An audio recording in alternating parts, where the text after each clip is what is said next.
అండి. నమస్తే. నేను మీ Sulochana. Welcome back to Telugu sister vlogs. అందరూ ఎలా ఉన్నారు? బాగున్నారా? మేమైతే బాగున్నాము. క్షేమంగా, సంతోషంగా, ఆరోగ్యంగా ఉన్నాము. మీరు క్షేమంగా, సంతోషంగా, ఆరోగ్యంగా ఉండాలని మనస్ఫూర్తిగా కోరుకుంటూ ఈరోజు వ్లాగ్ వచ్చేసి సోమవారం రోజు వ్లాగ్ అండి. మంచిగా పూజ చేసుకుందాము. మంచిగా చిన్న చిన్న కాజాలు చేసుకుందాము. ఇప్పుడు వేసవికాలం సెలవులు కదా, పిల్లలు ఏదో ఒకటి అడుగుతున్నారనమాట. వాళ్ళకి నచ్చింది వండి పెట్టాలి కదండి ఈ నెల రోజులు మాత్రము. అందుకనైతే ఉదయాన్నే ఇల్లు వాకిలి క్లీన్ చేసేసుకొని గ్యాస్ కౌంటర్ అంతా కూడా ముందు రోజు నైట్ క్లీన్ చేసుకున్నాను కాబట్టి ఉదయాన్నే పనులన్నీ అయిపోయాయి. హెడ్ బాత్ చేసి తులసి అమ్మవారికైతే నీళ్లు పోసి అమ్మవారి దగ్గర బియ్యపు పిండితో ముగ్గులు పెట్టుకుంటున్నానండి. ఇలా ముగ్గు వేసుకున్నాక పూజ గదిలోకి వెళ్ళేసి అంతా శుభ్రం చేసుకొని పూజ అయితే చేసుకుందాము. తర్వాత అన్నీ శుభ్రం చేసేసుకొని ఇలా అయితే పూజ చేసుకున్నానండి. పూజ మీతో ఏం షేర్ చేసుకోలేదు. ఇలా నీట్గా చేసుకున్నాను అనమాట. ప్రశాంతంగా మల్లె పువ్వులతో అందరూ బాగుండాలి స్వామి, పార్వతీ పరమేశ్వర అందరూ బాగుండాలి, అందరిలో నేను ఉండాలి, మీరు బాగుండాలి, నేను బాగుండాలని మనస్ఫూర్తిగా కోరుకొని తర్వాత అయితే పిల్లలకి టిఫిన్లోకైతే దోసపిండి ఉందన్నమాట. అందులోకైతే కొబ్బరి పల్లీలు వేసి ఎండుమిర్చితో చట్నీ చేస్తున్నానండి. చట్నీ చేసిన తర్వాత పిల్లలకైతే టిఫిన్ పెట్టాలి. టైం వచ్చేసి 8 అయిపోయిందనమాట. ఉదయాన్నే ఈ వేసవి కాలంలో చద్దన్నం కానీ టిఫిన్ కానీ 8 లోపు తినకపోతే దప్పిక వేయడము, పడుకోవాలనిపించడము, నీరసంగా ఉండడం అలా ఉంటుంది. అందుకనైతే అందరూ ఉదయాన్నే టిఫిన్ చేసేయండి. పిల్లలకైతే 8-8:30 కల్లా టిఫిన్ కార్యక్రమాలన్నీ అయిపోతాయన్నమాట. తర్వాత అయితే వంటలోకి వచ్చేసి ఈరోజు పప్పు చేస్తున్నానండి. ఈరోజు ఆకుకూర పప్పు చేస్తున్నాను. తర్వాత అయితే పిల్లలు ఈరోజు అడిగారనమాట, అమ్మ ఏదన్నా చేయమని. వాళ్ళకి నచ్చినవి చేసి పెడతానమాట. చిన్న కాజాలు చేసుకుందాము అని చెప్పేసి ఒక కప్పు నిండా గోధుమ పిండి తీసుకున్నానండి. ఎక్కడ స్కిప్ చేయకుండా చూడండి, మీకైతే చాలా బాగా అర్థమవుతుంది. చాలా ఈజీగా కూడా చేసుకుందాము. అదిగోండి, కొంచెం సాల్ట్ వేసేసి మనం కాచి చల్లారపెట్టిన నెయ్యి ఉంటుంది కదా, అదైతే కొంచెం వేడిగా ఉన్నప్పుడే అది గోధుమ పిండిలో వేసి స్పూన్తో అంతా కూడా ఇట్లా మిక్స్ చేస్తున్నాను అనమాట. ఇలా మిక్స్ చేసుకున్న తర్వాత కొంచెం కొంచెం వాటర్ వేస్తూ ఆ గోధుమ పిండిని కలుపుకోవచ్చు. మైదా అనేది ఆరోగ్యానికి మంచిది కాదు కాబట్టి నేనైతే గోధుమ పిండిని తీసుకున్నాను. గోధుమ పిండితో కూడా అదే టేస్ట్, మైదా టేస్ట్తో ఎలా చేసుకోవాలో మీకైతే చూపిస్తున్నాను. తప్పకుండా ఒకసారి అయితే ట్రై చేయండి, చాలా బాగుంటుంది. ఇలా అయితే కొంచెం కొంచెం వాటర్ వేసేసి మొత్తం అంతా కూడా నెయ్యి వేసాం కాబట్టి ఇలా అనేది గోధుమ పిండి అనేది కలుపుకోవాలన్నమాట. గోధుమ పిండి కలుపుకున్న తర్వాత కనీసం ఒక అర్ధగంట, ముక్కాలు గంట పక్కన పెట్టేసుకున్నాం అనుకోండి, బాగా మెత్తగా నానుతుందన్నమాట. అర్ధగంట తర్వాత ఇదిగోండి ఇట్లాగైతే మొత్తం అంతా కూడా పిండిని ఇలా ప్రెస్ చేస్తూ ఉన్నాం కదా. రిషి అయితే ఇప్పుడు ప్రస్తుతం అలా చేస్తుందన్నమాట. చాలా బాగా హెల్ప్ చేస్తుందండి. ఇప్పుడు ఎలా వేసవికాలం సెలవులు కదా, ఎలాగో 10th క్లాస్కి వెళ్తుంది. అమ్మకి ఏదో ఒక హెల్ప్ చేయాలని చెప్పేసి ఇలా అయితే అదిగోండి హెల్ప్ చేస్తుంది. అంతా కూడా గోధుమ పిండిని కూడా నీట్గా ఇట్లా రౌండ్లుగా నేను చూపించిన విధంగా కట్ చేసుకొని రౌండ్గా వస్తాయన్నమాట. నెయ్యి వేసాం కాబట్టి చాలా స్మూత్గా ఉంటాయి. తర్వాత నెక్స్ట్ అయితే వచ్చేసి ఇలా అదిగోండి పిల్లలు మాత్రం మొత్తం ఇలా నాకు రెడీ చేస్తున్నారనమాట. నేనైతే తర్వాత అందులోకి మనం ముందే జీరా పట్టుకోవాలి. అదిగోండి మొత్తం అంతా చక్కెర నేను 1 కప్పు పిండి తీసుకున్నాను కదా, 1 కప్పు చక్కెర తీసుకొని కప్పు నిండా వాటర్ వేసేసి అంతా కూడా మిక్స్ చేస్తున్నాను.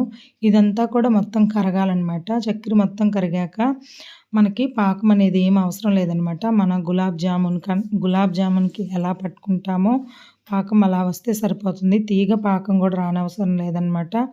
కొంచెం అలా చేతికి అంటుకుంటే చాలు. మీకైతే చూపిస్తాను ఇప్పుడు. తర్వాత టైం వచ్చేసి ఇప్పుడు 11 అలా అవుతుందండి. టిఫిన్ అది అయిపోయాక పిల్లలకైతే స్నాక్స్ చేసిస్తున్నాను. తర్వాత వంట కార్యక్రమాలు అన్నీ చేయాలి కాబట్టి ఫాస్ట్గా వేసవి కాలంలో తొందరగా పొయ్యి దగ్గర పనులన్నీ తొందరగా చేసుకోవాలి కాబట్టి ఇలా అయితే చేసేస్తున్నాను అనమాట.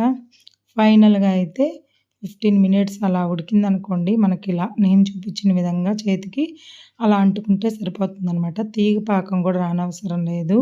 మనకి జీరా అనేది ఇలా అనేది రెడీ అయిపోతే సరిపోతుంది.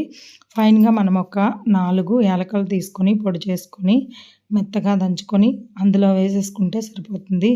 మంచి ఫ్లేవర్ కోసం చాలా బాగా ఫ్లేవర్ వస్తుంది, చాలా బాగుంటుందన్నమాట. తర్వాత అయితే మనం ముందుగా కలిపి పెట్టుకున్నాం కదా జీరా అయితే రెడీ అయిపోయింది. తర్వాత ముందుగా కలిపి పెట్టుకున్నాం కదా! గోధుమ పిండినైతే ఉండలుగా చుట్టుకున్నాం కాబట్టి, ఇప్పుడైతే కొంచెం కొంచెం మైదా వేస్తూ రుద్దుకోవాలనమాట. మైదా వేస్తే కొంచెం స్మూత్‌నెస్ వస్తుంది. టేస్ట్ కూడా బావుంటుంది కాబట్టి, గోధుమ పిండితో రుద్దితే అతుక్కోపోతాయండి. అందుకనైతే మైదాతో ఇలా నేను చూపిస్తున్న విధంగా రౌండ్‌గా ఇలా మొత్తం కూడా ఇలా రుద్దుకోవాలండి. ఇలా ఒక్కొక్కటిగా చేసుకొని పక్కన పెట్టుకుంటే మనం 5 చపాతీలు కలిపి ఒకటిగా చేసుకోవడానికి ఉంటుందన్నమాట. ఒక్కొక్కటి చేసిన తర్వాత అదిగోండి నెయ్యి అనేది మళ్ళీ కాచాం కదా! ఆ నెయ్యి ఇలా ఒక్కొక్క చపాతీ మీద నేను చూపిస్తున్న విధంగా స్పూన్‌తో అంతా కూడా స్ప్రెడ్ చేయాలి. ఇలా స్ప్రెడ్ చేశాక కొంచెం మైదా అలా చల్లుకుంటూ మొత్తం అంతా కూడా చపాతీ మీద ఇలా ఒక్కొక్క చపాతీ అనేది వేసి 5 చపాతీలు కలిపి ఒక చపాతీగా చేసుకోవాలన్నమాట. కొంచెం నెయ్యి వేస్తూ తర్వాత కొంచెం మైదా వేస్తూ ఒక్కొక్కటి మనం ముందుగా రుద్ది పెట్టుకొని ఇలా వేసుకొని మొత్తం అంతా కూడా రోల్ చేసుకోవాలన్నమాట. నెయ్యి మాత్రం ముఖ్యంగా వేసుకుంటే బాగుంటుందండి. నెయ్యి లేని వాళ్ళు నూనె అయితే యూజ్ చేయొచ్చు. ఆయిల్ కన్నా కూడా నెయ్యి మంచి ఫ్లేవర్ని ఇస్తుంది. ఎక్కడా కూడా మనకి నెయ్యి వేసుకోవడం వల్ల టేస్ట్ అనేది తగ్గదు. చాలా టేస్టీగా ఉంటుంది. అప్పుడప్పుడు గవ్వలు కానీ, చిట్టి కాజాలు కానీ, పెద్ద కాజాలు కానీ పిల్లలకి ఏవైతే నచ్చుతాయో అయితే తప్పకుండా చేస్తానండి. ఫైన్‌గా 5 చపాతీలు వేసేసి మొత్తం అంతా కూడా పూర్తయిపోయిందనమాట. తర్వాత పైన కూడా మనం ఇలా నెయ్యిననేది రాసుకొని చాలా స్మూత్‌గా ఉంటుందండి పిండి. మనం ఎక్కడైనా టచ్ చేస్తే కొంచెం రంధ్రాలనేవి పడొచ్చనమాట. అందుకని మనం కొంచెం కొంచెం మైదా వేసి కొంచెం నెయ్యి మీద మైదా వేసేసి మొత్తం అంతా కూడా ఒక్క చపాతీలాగా ఇట్లా రుద్దుకోవాలనమాట. ఎందుకంటే మనకి కాజాలు బాగా రావడానికనమాట. అదిగోండి మొత్తం ఇట్లా రోల్ చేసుకోవాలి. ఇలా రోల్ చేసుకున్న తర్వాత మనము కట్ చేసుకుందాము. అదిగోండి ఫైనల్‌గా మొత్తం రోల్ చేసేసి ఇట్లా చాక్ తీసుకొని ఇట్లా కట్ చేసుకుంటే మనకి ఈజీగా కాజాలనేవి రెడీ అయిపోతాయన్నమాట. చాలా టేస్టీగా ఉంటాయండి. నచ్చితే మాత్రం ఈజీగా చేసుకోవచ్చు. తొందరగా అయిపోతుంది. పిల్లలకి ఇప్పుడు వేసవి కాలం కదా! ఎలాగూ ఏదో ఒకటి అడుగుతూ ఉంటారు. అందుకనైతే మనం ఇంతకుముందు చేసే వంటలు తినరు కాబట్టి కొత్తగా ఇలా చేస్తే తప్పకుండా తింటారు. తర్వాత ఒక్కొక్కటిగా తీసేసుకొని మనం ప్లేట్‌లోకి పెట్టుకుంటే సరిపోతుంది. తర్వాత మనం ఆయిల్‌లో డీప్ ఫ్రై అనేది చేసుకోవాలన్నమాట. ఇప్పుడు అన్నీ కూడా దాదాపు మనం ఒక కప్పుకి మనకు కనీసం ఒక 20-25 దాకా వస్తాయండి కాజాలు. ఇప్పుడు వీటిని ఒక షేప్ లాగా చేసుకోవాలన్నమాట.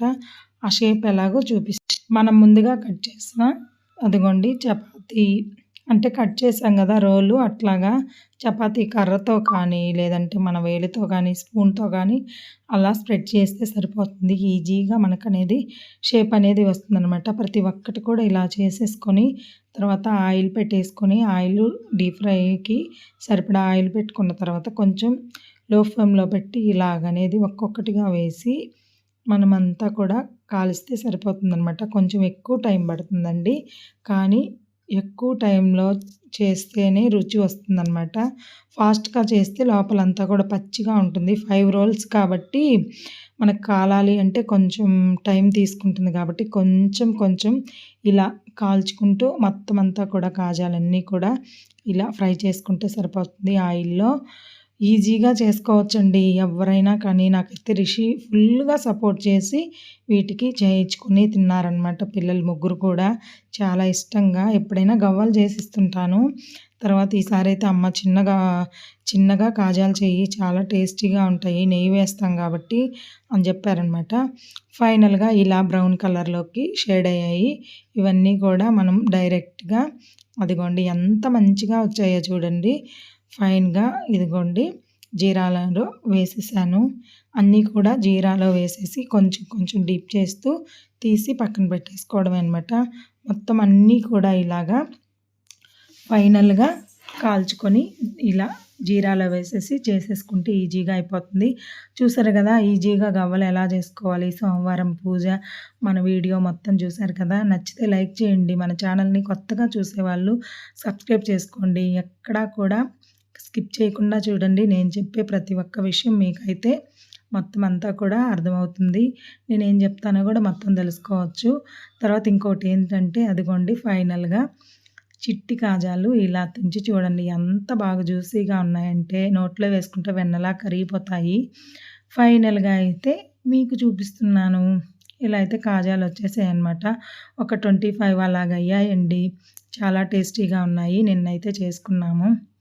ఓకే అండి. ఇది ఇవాల్టి వ్లాగు. నచ్చితే లైక్ చేయండి. లైక్ మాత్రం వృధాగా పోదు.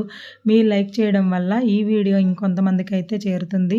నచ్చితే లైక్ చేసి మన ఛానల్‌ని సబ్స్క్రైబ్ చేసుకోండి. మళ్ళీ వచ్చే మంచి వీడియోతో మళ్ళీ నేను మిమ్మల్ని కలుసుకుంటాను. Thank you for watching. అప్పటి వరకు మన వీడియోలను చూస్తూ ఉండండి. ఓకే అండి. Bye friends.